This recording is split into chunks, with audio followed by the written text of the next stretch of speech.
तर प्रार्थनेला आज कोण आहे, तुम्ही घेणार आहे? ते चुकतंय कधी कधी, एकसारखं आलं पाहिजे. ठीक आहे, चला. देवा, जी परिस्थिती आम्ही बदलू शकत नाही ती स्वीकारण्यास मनाची प्रसन्नता आम्हाला दे. आम्ही बदलू शकतो ती बदलण्याचे धैर्य आम्हाला लाभू दे.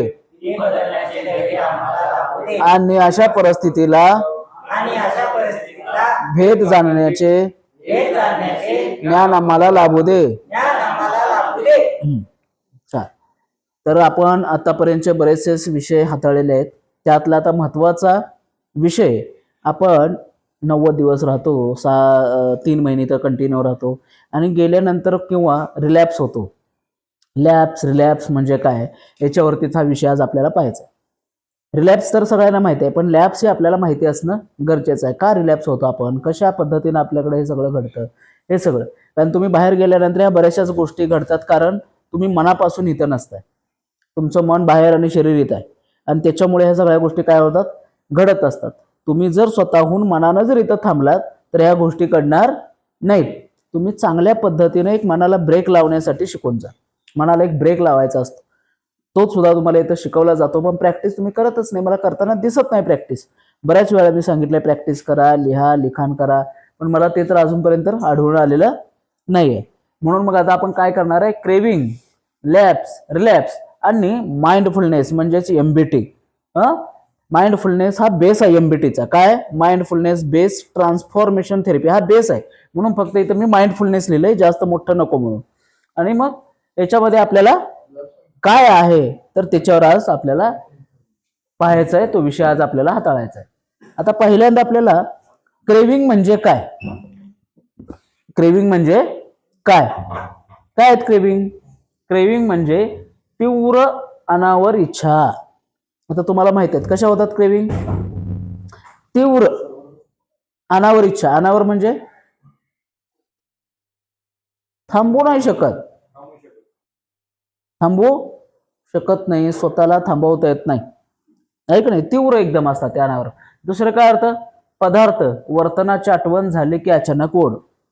म्हणजे तुम्ही जर गाडीवरून चालाल, तुम्हाला जर सिगरेट प्यायची सवय असेल आणि एखाद्या चहाच्या टपरीवर जर मुलं सिगरेट पित असतील तर काय होतं, आहे का नाही? कशाची, पदार्थ बघितल्यानंतर वर्तनाची आठवण झाली, पदार्थ वर्तनाची आठवण झाली की अचानक ओढ निर्माण होते. दुसरं उदाहरण दिलेलं बघा मी, सिगरेट पाहून ओढ जाणवणे. आताच उदाहरण दिलं आपण, आहे का नाही? सिगरेट पाहून ओढ जाणवणे. म्हणजे तीव्र अनावर इच्छा का होतात हे मागच्या सगळ्या याच्यात पाहिलं, ह्यावेळेस पण आपण थोडंसं पाहायला हरकत नाही, कारण सतत सतत तेच मी सांगतोय. परत परत आपण मेंदूवरती येतोय, परत परत त्या गोष्टीवरती येतोय, आहे का नाही? तीव्र इच्छा होतात म्हणजे काय होतं, क्रेविंग्स तयार होतात. मग ह्या क्रेविंग्स कशा तयार होतात, कशामुळे तयार होतात? मेंदूला लागलेली सवय, आहे का नाही? मेंदूला लागलेली काय सवय. दुसरी गोष्ट तुमचं टाइम टेबल, तुमचा वेळ, तुमचं जे शेड्यूल आहे ते. आणि एखाद्याला अशी सवय आहे की त्याच्यापासून लांबच राहू शकत नाही, उतरले की लागते, उतरले की लागते, अशी आपल्याकडे आहेत, आहे का नाही? कंटिन्यू 24 तास. काही त्यातली जे झोप होईल मध्यंतरी तेवढीच, नशेमध्ये तेवढंच तुम्हाला आराम. नाहीतर मग हे सगळं तुम्हाला काय असतं, चालूच राहतं, हे थांबत नाही. आणि म्हणून मग ते काय असतं, आपल्याला थांबवणं गरजेचं आहे. आपल्याला काय थांबवणं गरजेचं आहे. म्हणून मी परत परत त्या विषयाकडे जात नाही.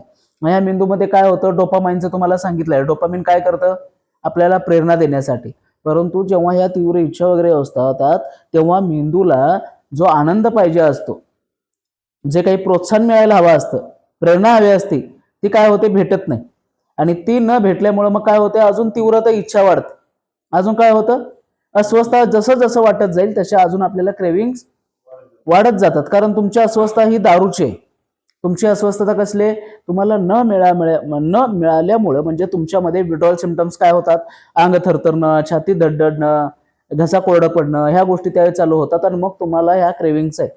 आणि क्रेविंग म्हणजे मी तुम्हाला काय सांगितलं, भावना आहे. क्रेविंग सुद्धा काय आहे, तुमची इच्छा निर्माण होणं म्हणजे भावना आहे, हे लक्षात ठेवा. इच्छा निर्माण होणं ही सुद्धा काय भावना आहे. आणि अनावर असते तुमची, कसले असते, म्हणजे तुमचा प्रीफ्रंटल त्यावेळेस सक्रिय असतो, पण त्याचा ऐकायला जात नाही किंवा त्याला गृहीत धरलं जात नाही प्रीफ्रंटलला. म्हणजे तो थांबवायचा जरी काय केलं तरी तो काय करतो, एक पाऊल पाठीमागे त्याचा असतो. आणि ह्या अनावर इच्छेमुळे तो कितीही तुम्हाला चांगलं सांगायला गेलं तर तुम्ही सांगण्याच्या ऐकण्याच्या मनस्थितीत नसता. तुमचे विचार करण्याच्या चांगल्या विचार मला आता घेतली पाहिजे हा विचार असतो, एकदम अनावर झालेला असतो तुम्हाला.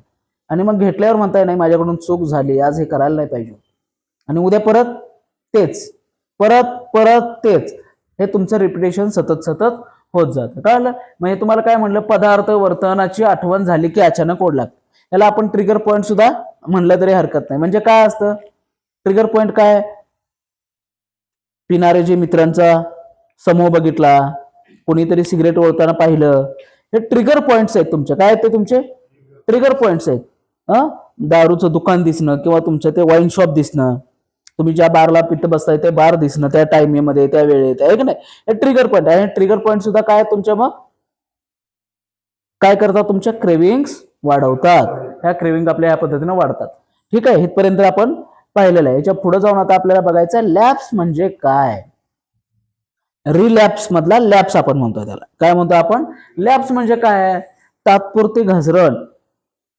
म्हणजे काही लोक जेव्हा 5-5 वर्ष पित नाहीत, पण अचानक काहीतरी असा प्रसंग येतो की त्याच्यामुळे ते घेतात, किंवा काहीतरी अशी गोष्ट घडत असेल, टेन्शन काही असेल त्याचं, आहे का नाही, किंवा मित्रांच्या संगतीनं असेल, 5 वर्ष न पिलेला माणूस सुद्धा काय होतं, कधी कधी मग घसरतो. काय होतं, घसरण, आहे का नाही. तुम्ही तर 3 महिन्याने गेल्यानं बरेच लोक घसरतात.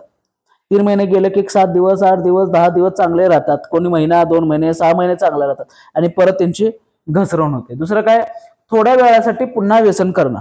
म्हणजे काय, आता 90 दिवस राहिलोय ना मी, अगोदर मी कुठले प्यायचो, क्वार्टर, आता क्वार्टर नाही, आता काय करतो, बियर पासून चालू करतो. कशापासून, बियर पासून. असे कितीतरी लोक मला म्हणतात, सर आता मी क्वार्टर नाही, आता मी बघा तुम्ही बियर पासून घेणार, म्हणजे मग मला व्यसन नाही. पण बियर मध्ये सुद्धा अल्कोहोल आहे. तुमचा जुना मार्ग पूर्वपदावर आणायला ती बियर सुद्धा काय करेल, तुम्हाला त्या मार्गावर आणून ठेवेल, आहे की नाही. आणि मग तुमचे जुने मार्ग परत काय होतील, सक्रिय होतील, आणि पुन्हा तुम्ही मग बियरचे कधी परत तुमच्या ब्रँडवर आलाय ते तुम्हाला सुद्धा कळणार नाही. त्यामुळे तो प्रयोग करायला जायचं नाही. कळलं, थोड्या वेळासाठी पुन्हा व्यसन करणं. म्हणजे तुम्हाला वाटतं आता एवढे दिवस राहिलोय ना, काय होतंय 90 घेतली तर, काय होतंय, काय होतं आजच्या दिवस जर एन्जॉय केला पार्टीमध्ये तर थोड्या वेळासाठी येते तुमच्या. परंतु तुम्ही लक्षात ठेवा, एक घोट तुमच्यासाठी घातक आहे. एक घोट जरी तुमच्या जिभेला लागला, आतमध्ये गेला इथून खाली, की मग तुमचं काही खरं नाही. तुमचं काही खरं नाही. म्हणजे तुमचा जुना मार्ग लगेच ऍक्टिव्ह, आणि मग परत चल प्यायला लागते आता मग दुसऱ्या दिवसापासून. काही ठराविकच लोक असतात की जे स्वतःची चूक झाली आता थांबलं पाहिजे म्हणून स्वतः थांबतात. आलंय त्याच्यामध्ये पुढं उदाहरणार्थ, 1 महिन्यानंतर एकच सिगरेट, लगेच थांबवल्यास नुकसान टळते. लगेच थांबवल्यास, म्हणजे तुम्ही जे म्हणताय ना कधीतरी बियर पितो, नाही मग मी आता सिगरेटसाठी आलोय, तर मी ह्यावेळेस आता पूर्ण मला पॉकेट जा संपत होतं, आता मी काय करेन, एका सिगरेट पासून चालू होणार. नाही होऊ शकत. काय म्हणताय ते, 1 महिन्यानंतर एकच सिगरेट तुम्ही म्हणता, ऐक ना उदाहरणार्थ, पण ते होणार आहे का, परत तुम्ही काय होणार, स्लिप होणार. कळलं, हे लॅप्स आहे. ह्याच्यामध्ये लगेच थांबवल्यास नुकसान काय होतं, टळतं. जरी तुम्ही घेतलं तरी तुम्हाला ते कळलं पाहिजे, तुम्हाला ते जाणीव झाली पाहिजे, पण तुमच्या बाबतीत तसं नसतंय. तुमच्या बाबतीत एक घोट सुद्धा घातक आहे. त्यामुळे ह्या प्रयोगात पडायचं. शिकवताना हे लॅप्स म्हणून मी सांगतोय. हे काही सोशल ड्रिंकर वगैरे ठीक आहे, किंवा पुढचे त्यांना ठीक आहे, अचानक जर ह्याच्यात आला, पण ते सुद्धा घातक आहे. मागच्या वेळी तुम्हाला मी सोशल ड्रिंकरचं एक उदाहरण दिलेलं आहे, जिवंत उदाहरण आहे ते. कुठलं तरी आपण काहीतरी सांगायचं, शिकवायचं म्हणून शिकवत नाही. प्रत्यक्षात जे आपल्याला इथं अनुभव आलेत ते आपण अनुभव तुमच्याशी शेअर करतो. ते अनुभव आपण काय करतो, तुमच्याशी शेअर करतो. त्याच्यामुळे ह्याच्यात पडायचं नाही कधीच, कारण हे घ्यायला जायचं नाही लॅबच्या भानगडीत. जरी चुकून झालंच समजा कधी, तरी सुद्धा लगेच काय करायचं, व्यसन मुक्ती केंद्रांना भेट देणं, काउन्सिलरला भेटणं, किंवा आम्हाला कॉल करणं, किंवा अल्कोहोलिक अनॉनिमस संस्था आहे त्या संस्थेला जाऊन भेटणं, किंवा त्यांच्या सदस्यांना भेटणं, हे तुम्हाला करावं लागेल. हे केलं पाहिजे. तर मग काय होईल, लॅब्स मधून तुम्ही बाहेर आहे. पण जर ह्या लॅब्स मधून बाहेर नाही आला तर मग हे पुढे रिलॅप्स होतं. लॅब्स मधून जर आपण बाहेर नाही आलो तर मग काय होतं, आपण रिलॅप्स होणार. रिलॅप्स म्हणजे काय, स्लिप होणार. आहे का नाही, पूर्ण परत आपली सर्कल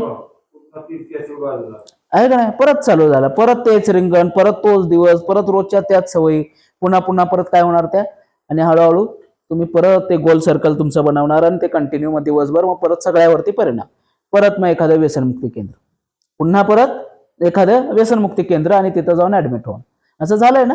बरीच लोक आता इथनं डिस्चार्ज होऊन गेल्यानंतर आलेले आहेत विश्वासानुसार. आता नाही हा सर, बघा तुम्ही शब्द देतो तर काय सांगायचं म्हणजे बरेच लोक असा शब्द लिहितात, म्हणजे काय आहे, ओव्हर कॉन्फिडन्स दाखवतात. म्हणजे मला चांगलं वाटण्यासाठी सांगू नका सोडणार आहे, किंवा घरच्यांना इमोशनल करण्यासाठी इथून न्यायला करू नका. पहिला स्वतःला आतमध्ये तपासा, खरंच असं होतंय का. आणि तोपर्यंत एखादा शब्द देऊ नये जोपर्यंत मी सोडलंय नाहीच, आज मला प्यायची नाही, आता मी पिणार नाही बघाच, हा सुद्धा शब्द तुमच्यासाठी घातक आहे. फक्त आजचा दिवस, आज मला क्रेविंग्स पाहायचे आहेत, आज मला श्वासावर लक्ष ठेवायचं आहे, क्रेविंग आल्या तरी श्वासावर लक्ष ठेवायचं आहे, जर जास्तच वाटल्या तर मला सरांशी बोलायचं आहे, काउन्सिलरशी बोलायचं आहे, किंवा अल्कोहोलिक एनॉनॉमच्या मिटिंगला मला त्या दिवशी जायचं आहे, किंवा घरच्यांशी मला चर्चा करत बसायचं आहे. काय करायचं आहे, संवाद साधायचा बघ मला घरच्यांसोबत, की मला असं होतंय, मला यातून बाहेर ऐक नाही क्रेविंग्स होतात, हे सगळं तुम्ही, आणि मग काही काळानंतर हे सगळं केलं की ते थांबते, पुन्हा निर्माण होईल पुन्हा. म्हणजे पहिला दिवस आपला गेला पाहिजे आजचा दिवस महत्वाचा. काय आजचा दिवस गेला ना की मग उद्याचा दिवस, म्हणजे आजचा दिवस, प्रत्येक दिवस आज आपल्यासाठी लक्षात ठेवायचा, नवीन आहे. मग काल पिलो नाही, मग आजचाच दिवस, कालचा आपल्याला माहिती नाही, आजचा दिवस परत काय करायचं नाही, घ्यायचे नाही, कळलं का. हे रिलॅप्स आपल्याला मग आपण टाळू शकतो, मग आपण काय करतो, रिलॅप्स टाळू शकतो. याच्यामध्ये काय, पूर्णपणे जुन्या व्यसनात परत जाणे. मगाशी तुम्हाला काय म्हणलं, एक घोट घातक, एकदा तो घोट लागला की परत तुम्ही काय पण होणार, पूर्णपणे जुन्या व्यसनात परत गुरफडणार, परत अडकून राहणार, परत त्याच्या मार्गावरती जाणार. कोण जाणार, तुमचा मार्ग, तुमचा मेंदू, तुमचं जे स्ट्रक्चर जुनं जे आहे, तुमचा जुना जो न्यूरल पाथवे जो आहे, जो मार्ग आहे, तो मार्ग लगेच गेलेला नसतो, तो मार्ग संपलेला नसतो, तो मार्ग आपल्यामध्ये असतोच, लक्षात घ्या, आहे का नाही. आणि तो मार्ग लगेच मग पूर्वपदावर यायला वेळ नाही लागत, पूर्वपदावर यायला वेळ लागत नाही, लक्षात आलं. त्याच्यानंतर काय, आता परत सुरू करू असा विचार, जसं मगाशी मी लॅप्सला सांगितलं, काय होतंय, आजच्या दिवस एक घोट किंवा 90 पितो, लय दिवस झाले पिलेला नाही, ऐक नाही, तर हे काय, आता परत सुरू करू असा विचार आहे तुमच्या डोक्यातला, काय तो विचार सुद्धा तुम्हाला काय करतो, रिलॅप्स करतो, परत तुम्हाला त्या मार्गावर आणून ठेवतो, परत रिलॅप्स होतो.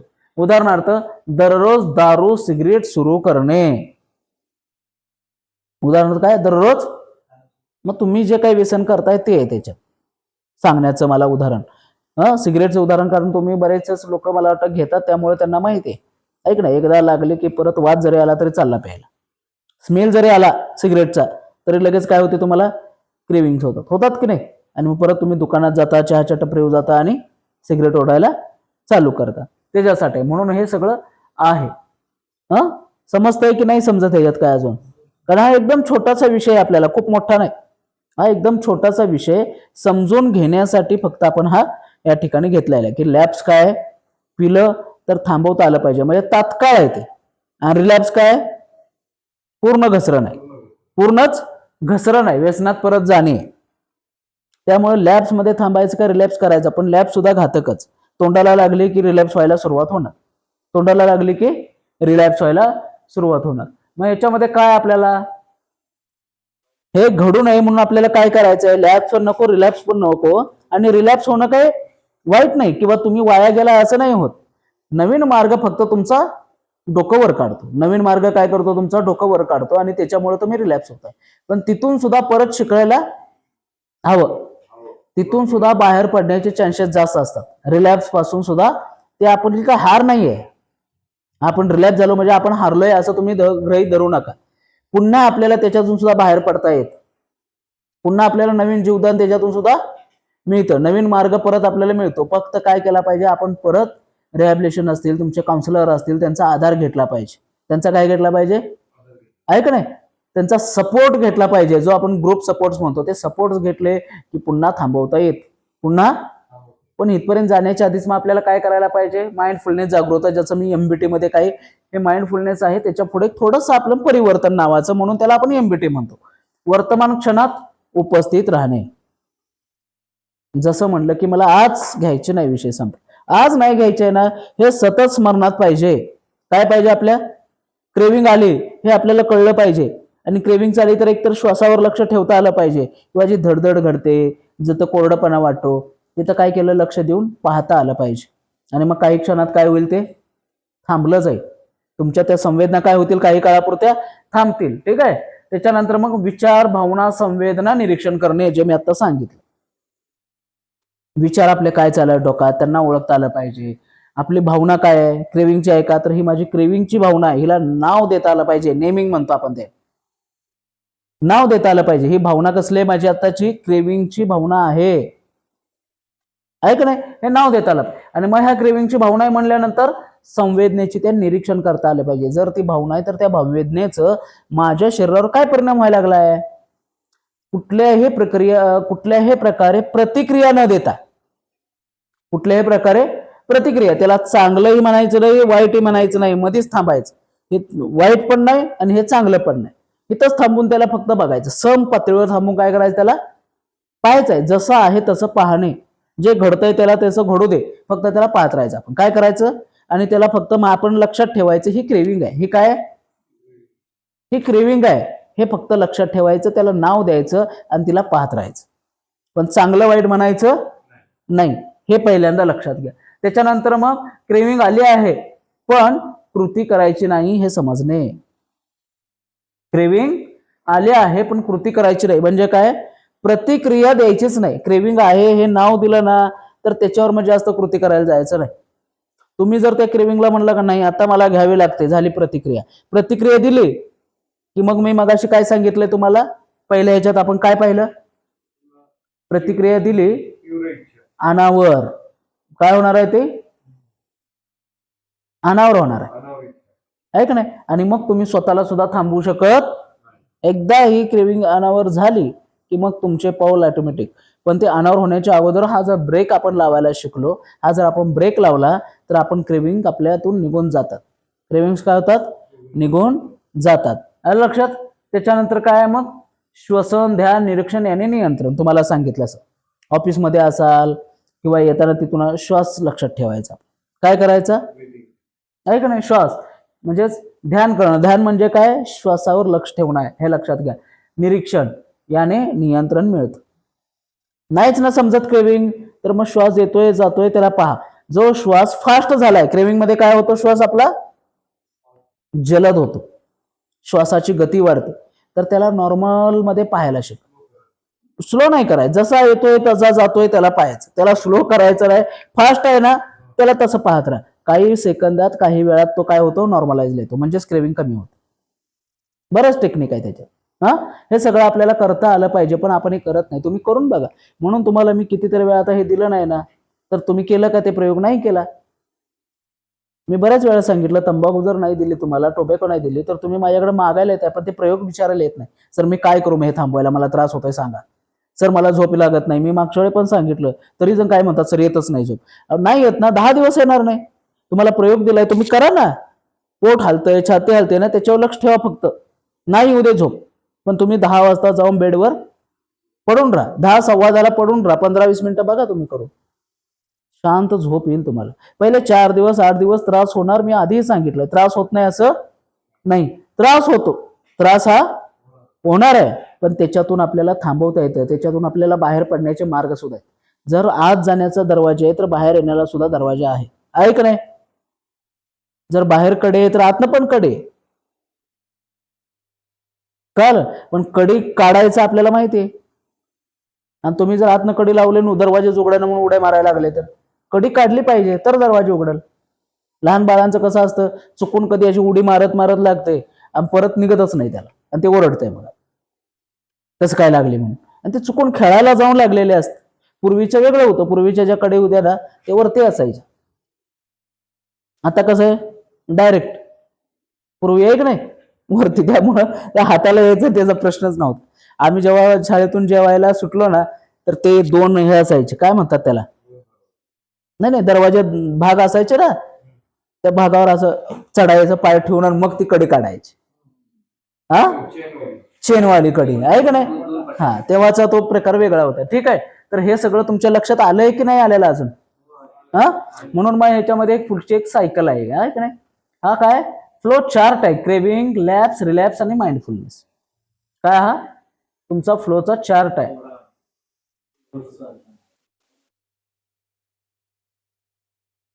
हा काय तुमचा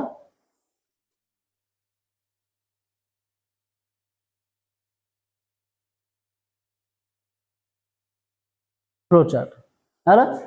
म्हणजे पहिल्यांदा ओढ, तात्पुरती चूक करायचा निर्णय, तात्पुरती चूक, त्यानंतर परत व्यसनात, तात्पुरती चूक केली की परत व्यसनात आहे, परत व्यसनात गेलं की लवकर बाहेर येणं नाही. परंतु त्यासाठी हा मार्ग आहे, त्यासाठी हा मार्ग आहे. तो मार्ग तुम्ही इथे शिकून गेला पाहिजे. तो मार्ग काय केला पाहिजे या ठिकाणी शिकून गेला पाहिजे. म्हणून मला हे फक्त लॅप्स रिलॅप्स तुम्हाला सांगायचं होतं की नक्की काय घडतं. आणि मग कारण हे छोटं जरी वाटलं तर हीच गोष्ट तुम्हाला परत व्यसनात आणून ठेवते. कुठले याच्या 3 गोष्टी आहेत त्याच तुम्हाला परत व्यसनात आणून ठेवतात. याच्यात एक राहिले ट्रिगर पॉइंट्स. ठीक आहे, क्रेविंग, तात्पुरती चूक आणि परत मग व्यसनात.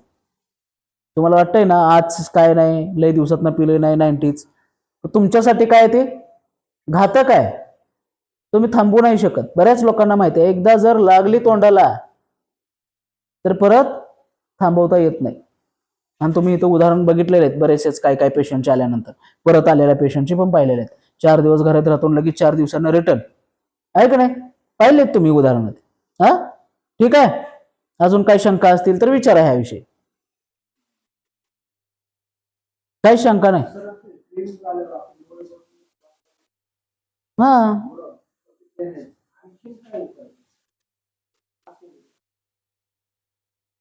दुसरा काय उपाय आहे ना तुमच्याकडे? मग चॉकलेट टाकायचं तोंडामध्ये आणि त्या चॉकलेटची चव तुम्हाला, मी त्या दिवशी आपण शेंगदाणा घेतला, स्मेल घेतला, तोंडात टाकला आपण, ऐक नाही, आणि मग त्याची चव काय केली, टेस्ट त्याची अनुभवली. तसं ती चॉकलेट मग काय करायचं आपण टेस्टवर लक्ष द्यायचं आपल्या. कुठल्या अवॉइड करायचं नाही. म्हणजे त्याला काय म्हणतो, क्रेविंग आलेली दाबून नाही ठेवायची. तुम्ही जेवढं दाबणार तेवढा नंतर तो स्फोट होणार. आपण दाबून ठेवायला शिकत नाही, हे पहिला गोष्ट लक्षात घ्या. दाबून ठेवायला शिकायचं नाही किंवा तिला डायव्हर्ट करायला शिकायचं नाही. जे आलंय ना त्याला तोंड देता आलं पाहिजे. काय करता आलं पाहिजे? फेस करता आलं पाहिजे तुम्हाला. तुम्ही जर फेस करून पळायला जर गेलात तर परत त्यात जाऊन अडकणार. पळून पळून किती दिवस पळणार आहे?